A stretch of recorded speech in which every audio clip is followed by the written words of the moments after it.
Everyone, welcome to another blog. কেমন আছো তোমরা সবাই? আশা করছি সবাই খুব ভালো আছো। প্রতি বছরই কিন্তু বড়দিনের দিন একটু ঘুরতে যাই। আমাদের জলপাইগুড়িতে 3টে চার্চ আছে, তো একটা বড় চার্চ আছে, সেটা হলো আসাম মোড়ে। তো অত দূরে যাওয়া হয় না, তো ছোট ছোট দুটো আছে, ওটাতেই কিন্তু ঘুরতে যাই। ঘুরে এসে আবার বাড়ি যেতে হবে, কারণ আমাদের পিকনিক আছে 25শে ডিসেম্বরে। আমাদের পিকনিক থাকবেই, প্রত্যেক বাড়ি থাকে, তো তাই এবারও কিন্তু আছে। তো ওখান থেকে ঘুরে এসে তারপরে বাড়িতে আমাদের জলপাইগুড়িতে চার্চগুলো কিভাবে সাজানো হয়, কিভাবে ক্রিসমাস সেলিব্রেট হয়, সবকিছু কিন্তু আজ তোমাদেরকে দেখাবো। তোমরা কিন্তু অবশ্যই সাথে দেখো। প্রায় সন্ধ্যা হয়ে গেছে, তো আর লেট করবো না, বেরিয়ে পড়ি। ঘুরে এসে কিন্তু আবার বাড়ি যেতে হবে। রোহান কেকটা এনেছিল, খেতে একদম ভুলে গিয়েছিলাম। ভাবলাম যাওয়ার আগে একটু খেয়ে, কারণ আজ রাতে আর বাড়ি ফিরবো না, চার্চ থেকে ঘুরে একবারে বাড়ি চলে যাব। ওখানে যেহেতু পিকনিক আছে, তো পিকনিক হতে একটু রাত হবে। আমি কিন্তু বেরিয়ে গিয়েছি, আমি এখন একাই যাচ্ছি। রোহান যাবে না, ওর একটা কাজ আছে, তো আগেই বেরিয়ে গেছে। তো বলেছে যদি সময় পায় তো আমাকে জয়েন করবে। এবার কিন্তু টোটোর জন্য একটু দাঁড়াতে হবে, তো বেরিয়ে 5 মিনিট দাঁড়িয়েছিলাম টোটোর জন্য, তো তারপরে পেয়ে গেছি। তো এখন কিন্তু আমরা দিনবাজারের কাছাকাছি চলে এসেছি। দেখো দিনবাজারের দোকানগুলো কি সুন্দর লাগছে। এই দুটো দোকানে খুব সুন্দর ক্রিসমাসের জিনিসপত্র পাওয়া যাচ্ছে, আর এদিকেও একটা দোকান আছে, এত ভালো লাগছিল দেখতে। টোটাল জলপাইগুড়ি শহর কিন্তু বেশ সুন্দর করে লাইট দিয়ে সাজিয়েছে, বেশ ভালো লাগছে দেখতে। এই লাইটিং গুলো একদম 1 জানুয়ারি অব্দি থাকবে। চার্চের কাছাকাছি যেহেতু চলে এসেছি, তাই এখান দিয়ে কিন্তু খুব সুন্দরভাবে রাস্তাটা সাজানো হয়েছে। আমি নেমে গেছি টোটো থেকে, বেশ কিন্তু ফাঁকা ফাঁকাই আছে এখন, অতটা ভিড় হয়নি। আমি বলেছিলাম যে আমি একটু তাড়াতাড়ি এসেছি, সন্ধ্যা লাগার একটু আগে আসলে না ভেতরে ভালো করে একটু কিছুক্ষণ থাকা যায়, ঘোরা যায়। আর সন্ধে লেগে গেলে বেশ ভিড় হয়ে যায়। রাস্তা যেহেতু একদম মেন রাস্তার সামনে, তো আমি টোটো থেকে নেমে এখনো দাঁড়িয়েছিলাম, ঢুকতে পারিনি কারণ গাড়ি যাচ্ছিল। তো দেখো আমি কিন্তু এখন প্রায় সামনে চলে এসেছি, খুব সুন্দর করে সাজিয়েছি কিন্তু। এখন ভেতরে যাব, বেশ ফাঁকাই আছে, তো ফাঁকা ফাঁকাই আমি ঘুরে নেব। চলো তাহলে ভেতরে যাই। ভেতরে গিয়ে তোমাদেরকে টোটাল চার্চের ডেকোরেশনটা দেখাই, খুব সুন্দর করে সাজিয়েছে। আমি তো প্রত্যেকবারই আসি, তোমাদের সাথে এবার প্রথম আমি শেয়ার করছি আমাদের জলপাইগুড়িতে কিভাবে বড়দিনের দিন চার্চগুলো সাজানো হয়। সবাই কিন্তু চারিদিকে দাঁড়িয়ে খুব সুন্দর সেলফি তুলছে, ছবি তুলছে, কারণ ছবি তোলার মতোই জায়গা, এত সুন্দর লাইটিং। এই চার্চটি আছে জলপাইগুড়ি নয় বস্তিতে, আরেকটি আছে তিস্তা উদ্যানের সামনে। প্রথমে এটাতে ঘুরে নিই, তারপরে আমি ওটাতে যাব।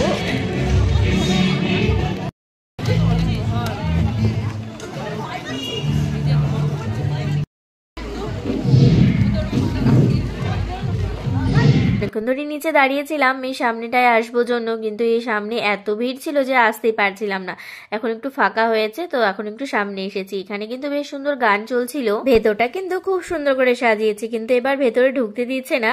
প্রত্যেকবার কিন্তু খোলাই থাকে, সবাই ভেতরে যায়। আমিও গিয়েছিলাম আগের বার যখন এসেছিলাম, কিন্তু এবার কিন্তু ভেতরটা বন্ধ করে রেখেছে। লাইটিংটা কিন্তু জাস্ট অসাধারণ করেছিল, আমার এত ভালো লাগছিল দেখতে। তো সুন্দর লাইটিং করার জন্য কিন্তু এই চার্চটাতে বড়দিনের দিন এত ভিড় হয়। বড়দিনের দিন কিন্তু এই চার্চে প্রত্যেক বছর কেক দেয়, ছোট বাচ্চা থেকে শুরু করে সবাই কিন্তু কেক পেতে পারে। যখন প্রথমে ঢুকেছিলাম তখন এখানে প্রচন্ড ভিড় ছিল, আর এখন কিন্তু একটু ফাঁকা হয়েছে। ফাঁকা দেখে আমিও কিন্তু চট করে গিয়ে একটা কেক নিয়ে নিলাম। চার্চে এসেছি, কেক না খেলে হয়। কেক তো নিয়ে নিয়েছি, এবার একটু নিচে যাব। গোটা চার্চ কিন্তু এখনো ঘুরেই দেখিনি, এসে থেকে সামনেই দাঁড়িয়েছি, কারণ এত সুন্দর লাইটিং। এই কেনারে করেছে মোম দেওয়ার জায়গা, আর এখানে একটা খুব সুন্দর করে ছনের ঘর বানিয়েছে, যেখানে যীশু খ্রিস্ট আছে, ক্রিসমাস ট্রি আছে, বেশ সুন্দর করে পোয়াল দিয়ে কিন্তু সাজিয়েছে। কিছুতেই কিন্তু লাইট দিতে বাকি রাখিনি, গাছগুলোকেও এত সুন্দর করে সাজিয়েছে। নিজের অজান্তেই হঠাৎ করে কিন্তু বান্ধবীর সাথে দেখা হয়ে গিয়েছিল, ওকেও আমার ভিডিওতে নিয়ে নিয়েছি, আর সাথে একটু ছবিও তুলে নিয়েছি, কারণ বান্ধবীর সাথে দেখা হয়ে গেছে, একটু ছবি না তুললে হয়। আমি কিন্তু এখানে একাই ঘুরে বেড়ালাম, কারণ রোহান তো আসতে পারিনি, তাই আর কি করব, একাই ঘুরে নিয়েছি। তো অনেকক্ষণ এখানে থেকে নিয়েছি, এবার আমি বেরিয়ে যাব, কারণ এখান থেকে আমি আরেকটা চার্চে যাব, তারপরে সেখান থেকে আবার বাড়ি যাব। বেরিয়ে আবার টোটোর জন্য দাঁড়াতে হবে, কারণ হেঁটে তো যাওয়া যাবে না, বেশ অনেকটাই দূর টোটো করে যেতে হবে। বাইরে দেখো কত সুন্দর সুন্দর দোকান বসেছে, ছোট ছোট বাচ্চাদের পুতুলগুলো কত সুন্দর লাগছে দেখতে, আমার নিজেরই নিতে ইচ্ছে করছিল দেখে। এই যে আমি টোটো করে কিন্তু আরেকটা চার্চে চলে এসেছি, এটাও কিন্তু একদম রাস্তা থেকেই সাজিয়েছে, খুব সুন্দর করে সাজিয়েছে।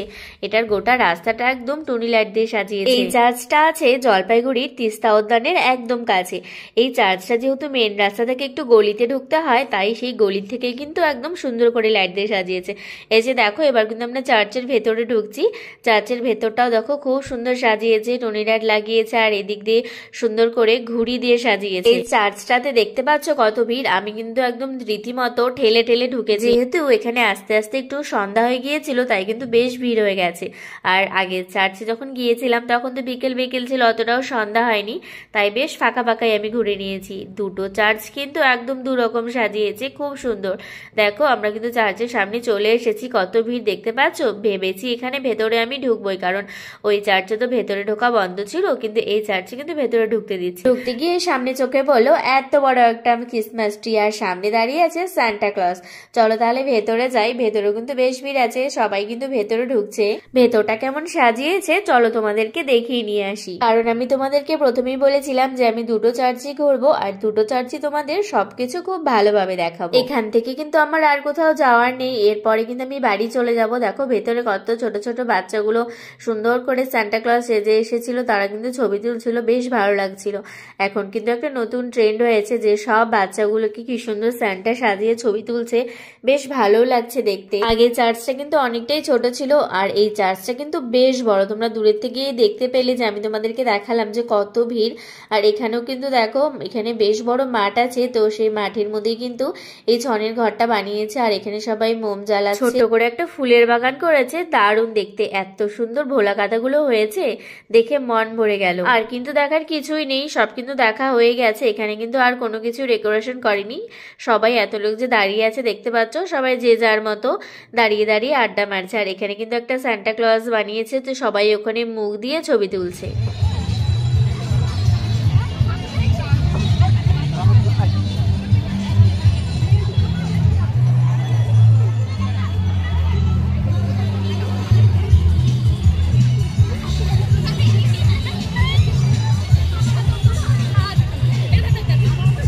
আমি ভাবছি এখন বেরিয়ে যাব, কিন্তু গেটের সামনে যত ভিড় দেখছি জানি না বেরোতে বেরোতে আমার কত দেরি হয়ে যাবে। আসার সময় দেখতে পাচ্ছিলে যে আমি হাঁটতেই পারছিলাম না, ঠেলে ঠেলে ঢুকে যাচ্ছিলাম। যাবার সময় মনে হয় এটাই হবে। দেখো এই দেখো গেটের সামনে দাঁড়িয়েছি, দেখো কত লাইন দিয়েছে।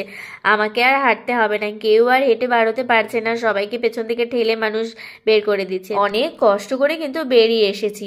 এখন বেশি ভিড় হচ্ছে, কারণ যত রাত হবে তত কিন্তু আরো বেশি ভিড় হবে। এখানে না গরম গরম পকোড়া ভাজছিল, খুব খেতে ইচ্ছে করছিল, তো ভাবলাম একটু পকোড়া খাই। তো ফার্স্ট এখানে পকোড়া নিয়েছিলাম, তারপরে নিয়েছিলাম মোমো। অনেকদিন ধরে মোমো খাই না, কারণ বাইরে বেশি একটা আসা হয় না, তো মোমো খাওয়া হয়ে গেছে। এখন কিন্তু আমি বাড়ি চলে যাব, বাড়িতে পিকনিক আছে। তো দেখো বাড়িতে চলে এসে, বাড়িতে সবাই খুব ব্যস্ত, পিকনিকে তোড়জোড় করছে। আর এদিকে গুডলি ছোট করে একটা ক্রিসমাস ট্রি বানিয়েছে, সেটাতে টুনি লাইট দিয়ে ডেকোরেশন করছে। দেখো বেশ সুন্দর করে কিন্তু গুডলি আর মিমি দুজন মিলে সাজিয়েছে, খুব সুন্দর লাগছে। আর এখানে এসে যে মিঠি সোনা সুন্দর করে ফটোশুট করছে, মিঠি সোনাকে অনেকগুলো ছবি তুলে দিয়েছি, কত সুন্দর লাগছে। ও বারে বারে গাছগুলোকে ধরতে চাচ্ছে, ও বুঝে পাচ্ছে না যে এগুলো কি। নিচে কেউ নেই, সবাই ছাদে আছে, তো আমি এবার ছাদে চলে যাচ্ছি। ওখানে কিন্তু অলরেডি রান্না বান্না প্রায় বসে গেছে। এখন কিন্তু ওই 8টার মতো বাজে। আমরা এতক্ষণ সবাই মিলে নিচে সবকিছু রেডি করছিলাম, সবকিছু রেডি করে তারপরে ছাদে নিয়ে এসেছি। প্রথমে এখানে হচ্ছিল চিকেন পাকোড়া। ফিনের জন্য কিছু যেহেতু আনা হয়নি, তাই কিন্তু চিকেন পাকোড়া দিয়ে আমাদের স্টার্ট হলো। গান চলছিল, গুডলিরা সবাই নাচছিল, কিন্তু সবাই হাঁপিয়ে গেছে, কিন্তু গুডলি এখন একাই নিচে যাচ্ছে। চিকেন পাকোড়া হয়ে গেছে, এখন বসানো হলো মাটন। মাটনটা কিন্তু আগেই ম্যারিনেট করা ছিল, সোমবার দিয়ে বসিয়ে দেওয়া হয়েছে। উনানে রান্না খেতে কিন্তু বেশ ভালো লাগে। পিকনিক হবে আর নাচানাচি হবে না, সেটা কি হতে পারে? নাচানাচি ছাড়া কিন্তু পিকনিক একদমই মনে হয় না, তাই সবাই কিন্তু নিজের মতো এনজয় করছে। মটন অনেকক্ষণ আগে হয়ে গেছে, মটন নামিয়ে দেওয়া হয়েছে। মটন নামিয়ে এখন বসানো হয়েছে বাঁধাকপির ঘন্ট। আজকে আমাদের আইটেম আছে মাছের মাথা দিয়ে বাঁধাকপির ঘন্ট আর মটন। আমাদের পিকনিকে প্রত্যেক বছর মাছের মাথা দিয়ে বাঁধাকপির ঘন্ট মাস্ট থাকবেই থাকবে, কারণ আমার এটা একটা খুব ফেভারিট খাবার। আমি প্রত্যেক বছরই বলি বাঁধাকপির ঘন্ট কিন্তু পিকনিকে খেতেই হবে। বাঁধাকপির ঘন্ট ছাড়া না পিকনিক একদম ভালো লাগে, খাওয়াটা ঠিক জমে না। ঘন্ট হলে খাওয়াটা বেশ মজাদার হয়। ভাত করা হয়ে গেছে, বাঁধাকপির ঘন্ট হলেই কিন্তু আমাদের সব রান্না বান্না কমপ্লিট হয়ে যাবে। আর এদিকে কিন্তু এখন ওই 10:30টার মতো বাজে, সবার খিদেও লেগে গেছে। ব্লগটি তাহলে এখানেই শেষ করছি। ব্লগটি ভালো লেগে থাকলে অবশ্যই একটি লাইক করো, আর চ্যানেলে নতুন হয়ে থাকলে চ্যানেলটি সাবস্ক্রাইব করে পাশে থেকো। এই যে সবাই খেতে বসে গেছে, তাহলে গুড নাইট বন্ধুরা, থ্যাংক ইউ ফর ওয়াচিং।